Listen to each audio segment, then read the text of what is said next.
ఇక ఇండియా జిల్లా నందిగామలో పారిశుద్ధ్యం పడకేసింది. కేంద్ర ప్రభుత్వం కోట్లాది రూపాయల ప్రజాధనంతో స్వచ్ఛ భారత్ మిషన్ కింద గత ప్రభుత్వ హయాంలో ఇచ్చిన పారిశుద్ధ్య వాహనాలు వినియోగించకుండా నిరుపయోగంగా పడి ఉన్నాయి. పట్టణంలో పారిశుద్ధ్య నిర్వహణ అధ్వాన్నంగా తయారైంది.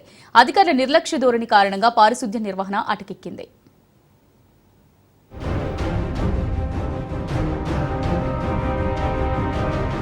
గతంలో నందిగామ మున్సిపాలిటీలో పారిశుద్ధ్యాన్ని అత్యంత ప్రాధాన్యత ఉండేది. క్లీన్ ఆంధ్రప్రదేశ్లో భాగంగా కేంద్ర ప్రభుత్వం తీసుకొచ్చిన పథకం ద్వారా నందిగామ మున్సిపాలిటీకి 11 పారిశుద్ధ్యం వాహనాలు ఇవ్వడం జరిగింది. అయితే వాహనాలను అధికారులు నిర్లక్ష్యంగా వదిలేశారు.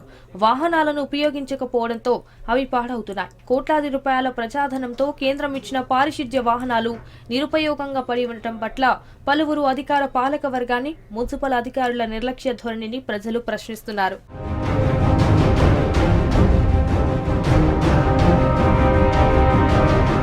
ఆ వాహనాలను వినియోగించకుండా మూలన పెట్టడంలో గల ఆంతర్యం ఏమిటో పట్టణ ప్రజలకు అంతు చిక్కడం లేదు. పట్టణంలో పారిశుద్ధ్య నిర్వహణ అధ్వానంగా ఉన్నప్పటికీ పారిశుద్ధ్య వాహనాలను వినియోగించకపోవడం పట్ల ప్రజలతో పాటు ప్రతిపక్ష, అధికార పక్ష కౌన్సిలర్లు సైతం అధికారుల తీరును తప్పుపడుతున్నారు. వాహనాలను వినియోగించకుండా మూలన పెట్టడం ఎంతవరకు సమంజసమని ప్రజలు ప్రశ్నిస్తున్నారు. అధికారుల నిర్లక్ష్య ధోరణి కారణంగా నందిగామలో పారిశుద్ధ్యం పడకేసింది. ప్రస్తుత పరిస్థితుల్లో పరిశుభ్రతకు అధిక ప్రాధాన్యం ఇవ్వాల్సి ఉన్నా నందిగామ మున్సిపాలిటీలో పట్టించుకొని పరిస్థితి ఏర్పడింది.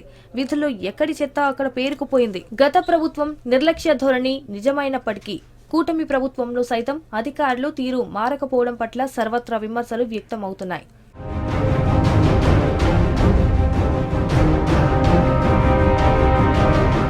ఎన్టీఆర్ జిల్లా నందిగామలో పారిశుద్ధ్యం కొరకు స్వచ్ఛ సంకల్పం క్లీన్ ఆంధ్రప్రదేశ్లో భాగంగా నగరమంతా చెత్త ఎత్తి క్లీన్ చేసే లక్ష్యంలో విలువైన వాహనాలు మున్సిపాలిటీ కార్యాలయంలో చెత్త కుప్పగా మారిపోయాయి.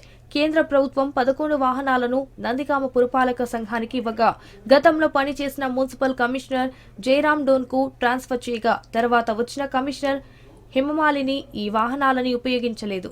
ఎన్నికల కోడ్ రావడంతో అధికారులు, నాయకులు అందరూ ఎలక్షన్ హడావిడిలో పడ్డారు.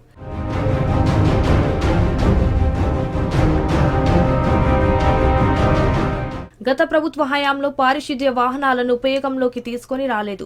తర్వాత వచ్చిన కూటమి ప్రభుత్వంలో కూడా ఈ వాహనాలు తుప్పుగా మారిపోతున్నాయి. త్వరలో మరికొన్ని పారిశుద్ధ్య వాహనాలకు తీసుకొస్తామని కమిషనర్ రమణబాబు తెలిపారు. పాత వాహనాలను మరమ్మతు చేయించి ఉపయోగంలోకి తీసుకొస్తామని తెలిపారు.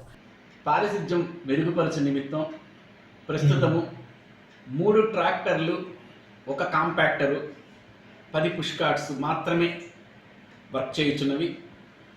వీటికి అదనముగా 15వ ఆర్థిక సంఘం నిధుల నుంచి అదనంగా ఇంకొక కాంపాక్టరు 6 క్యూబిక్ మీటర్స్ కెపాసిటీ గలది, 2 కొత్త ట్రాక్టర్లు, ట్రైలర్లు, 30 పుష్ కార్ట్స్ అదనంగా తీసుకోవటానికి ప్రతిపాదనలు మంజూరు చేసుకొని ఉన్నాము. టెండర్లు కూడా పిలవడానికి తదుపరి చర్యలు తీసుకుంటున్నాము. అలాగే గతంలో స్వచ్ఛాంధ్ర కార్పొరేషన్ వారిచే జారీ చేయబడిన 9 ఆటోలు మరమ్మతులకు గురై ఉన్నాయి. వాటిని కూడా రిపేర్ చేయుటకు సంబంధిత డీలర్లను పిలిపించి వాటిని కూడా మరమ్మతులు చేయించున్నాము. ఇవే కాకుండా క్లీన్ నందిగామ, గ్రీన్ నందిగామ, స్వచ్ఛ నందిగామగా చేయడానికి మా పారిశుద్ధ్య సిబ్బందికి ఆఫ్రాన్సు స్వచ్ఛ భారత్ కార్యక్రమంలో భాగంగా క్లీన్ నందిగామ చేసేందుకు కేంద్ర ప్రభుత్వం పారిశుద్ధ్య వాహనాలను తీసుకొచ్చింది. కానీ అధికారుల నిర్లక్ష్యంతో క్లీన్ నందిగామ కార్యక్రమానికి తూట్లు పడుతున్నాయి. ఇప్పటికైనా మున్సిపల్ అధికారులు పారిశుద్ధ్య వాహనాలను ఉపయోగంలోకి తీసుకురావాలని ప్రజలు కోరుతున్నారు.